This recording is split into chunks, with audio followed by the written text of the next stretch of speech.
Welcome back into the shop. Now I have kind of a new style video for you guys, and this may not last long, and we'll see. You guys leave me a comment. Hopefully you watch it and you'll leave me a comment, let you know what you think. Basically a shop update, let you know what's going on. I'm going to fill you in on what's happening with the Argosy. I've got several projects we're building right now for clients. I want to show you what we're doing with this. I also have a machine that's halfway falling apart.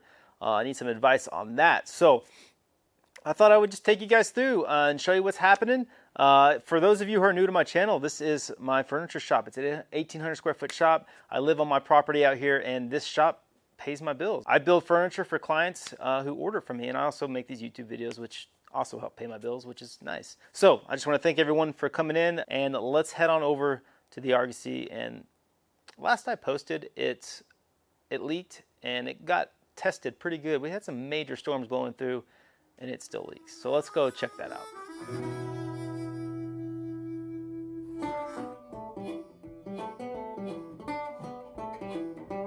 I did a little bit of test painting. This white here, I'm not sure I like it. Maybe too much blue in that. I want a little bit of an off-white. Still playing around with my colors on this. The trailer's a mess. I apologize in advance. Steps also not functioning. All right, like I said, total mess. I got buckets everywhere. I even used my toolbox. So I came in here the other night when we were in the middle of a crazy thunderstorm. I keep stepping in puddles. My goodness. Water coming in here?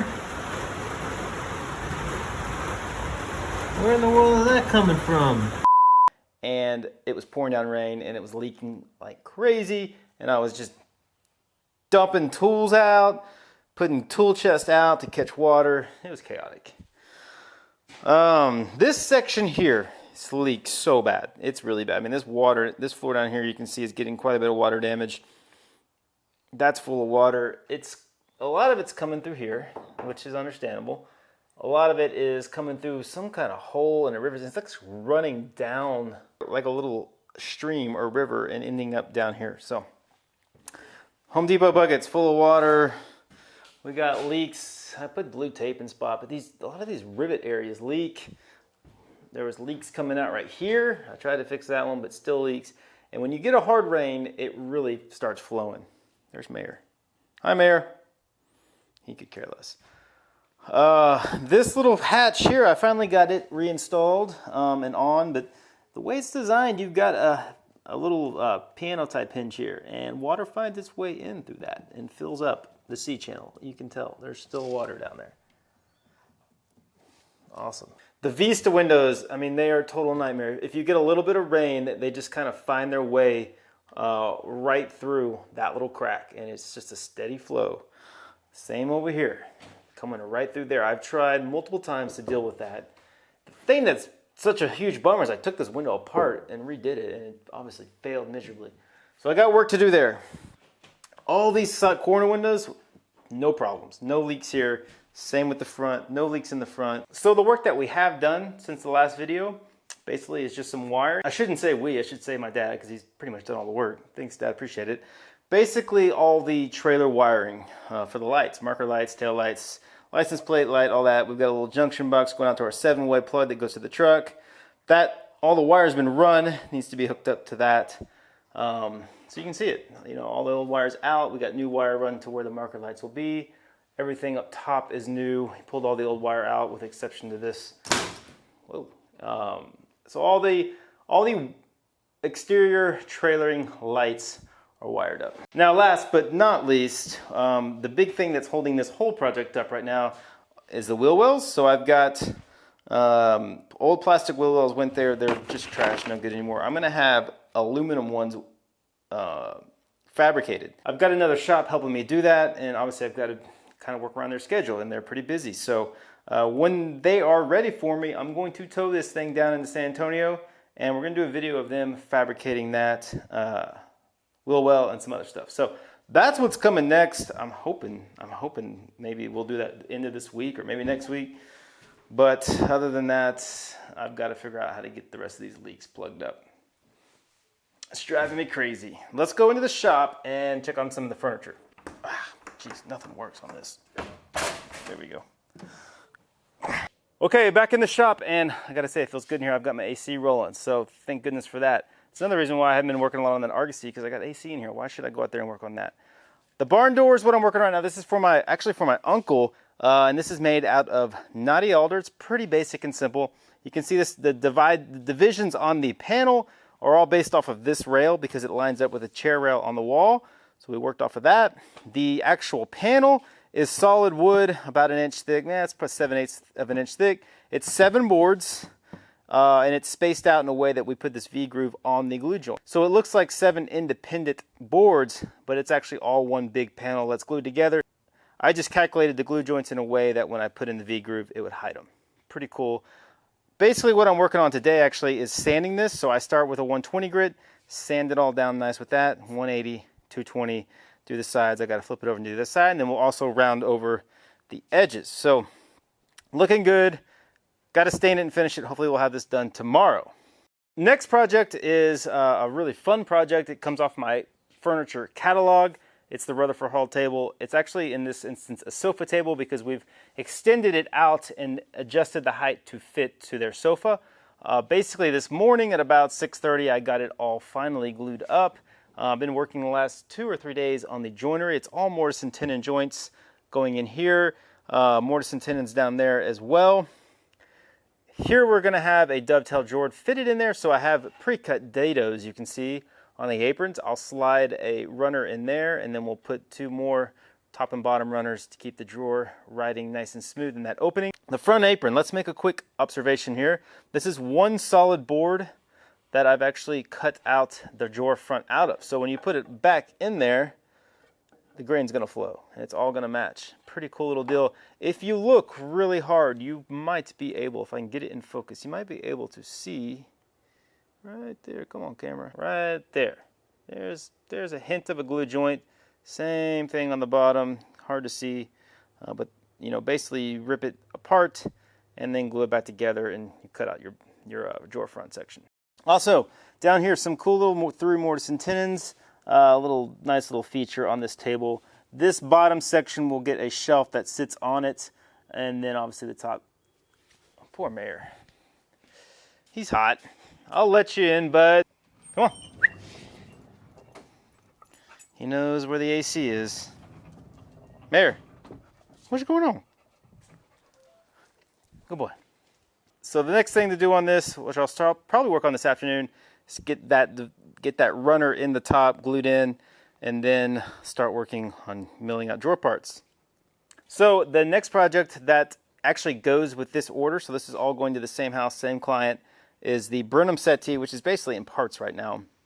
I've actually built one of these, a 2-part video series, not long ago on this channel. So if you want to see this thing get made, there's a link in the description. You can go check it out. It's a really cool piece, kind of based off early Texas design. It's a traditional looking piece, and it's really one of my favorite things I make. So excited to get to make one. Like I said, basically it's just in parts. You might recognize the table it's sitting on if you've been here with me long enough. Let's go ahead and uncover this bad boy. This is the Bunker Branding conference table. If you don't know what Bunker Branding is, Matt Carricker from Off the Ranch, Demolition Ranch, good friend of mine, owns Bunker Branding. They sell my merch and a lot of other content creators' merchandise. And I built them a conference table probably a couple years ago, year and a half ago. And they destroyed it. Those guys did not take care of it. Look at the finish. All worn out, beat up. Oh, it's all worn out pretty bad. So it's back here to get fixed. We're going to put a new finish on it. This is a pre-cat lacquer that I put on it originally. Obviously didn't hold up very well. So we're going to go with a conversion varnish on this one, a really solid finish. I'll probably film the whole rebuild of this table, refinishing it. We're going to add, it's an 8-foot table currently. We're going to add a foot on each end. So basically, we're going to turn an 8-foot table into a 10-foot table. So that's got to happen as well. So I'll film all that, but that is in limbo, probably a couple months away. Luckily for me, I get to store it for them. Now, you can watch this build of this table on my YouTube. I'll also link that in the description. And if you remember, I actually dropped this table while I was delivering it. It was really sad, and I got pretty upset. I'll show you a clip of that right now.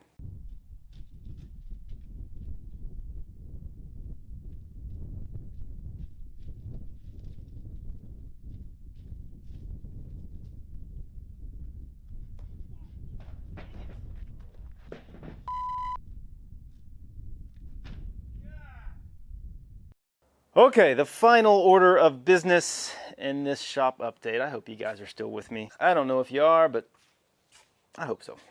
The S4S. This is called an S4S. It's surface 4 sides. It will cut, basically it mills lumber very quickly. And I use it a lot. Out of all the machines I own, this one makes me the most money because it saves the most time. Unfortunately though, it leaks pretty bad. Each one of these is a gearbox. It goes to a feed roller that feeds the workpiece through the machine. All the gaskets on these are shot, and that's why you see grease and oil leaking out all over the place down to the floor.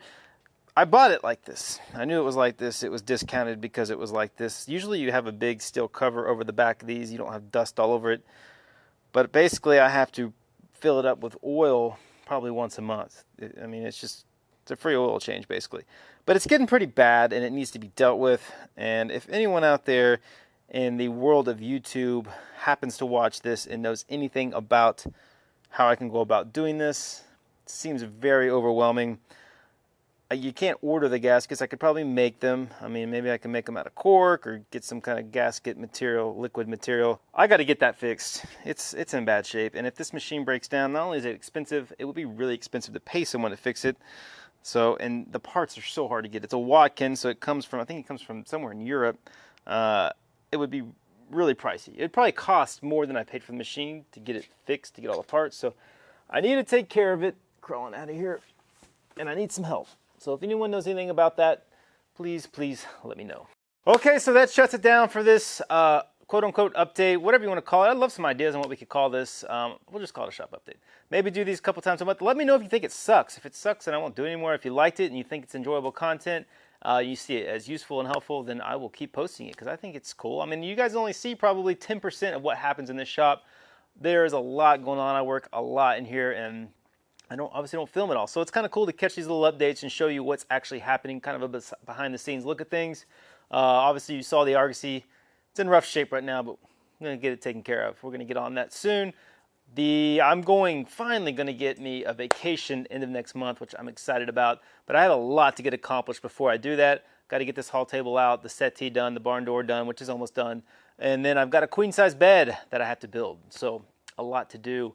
And that's part of the reason why I haven't been getting the content to you quite as often, but maybe this is a good way to fill in the gaps. So let me know what you think. I appreciate you guys tuning in, and we'll see you next time.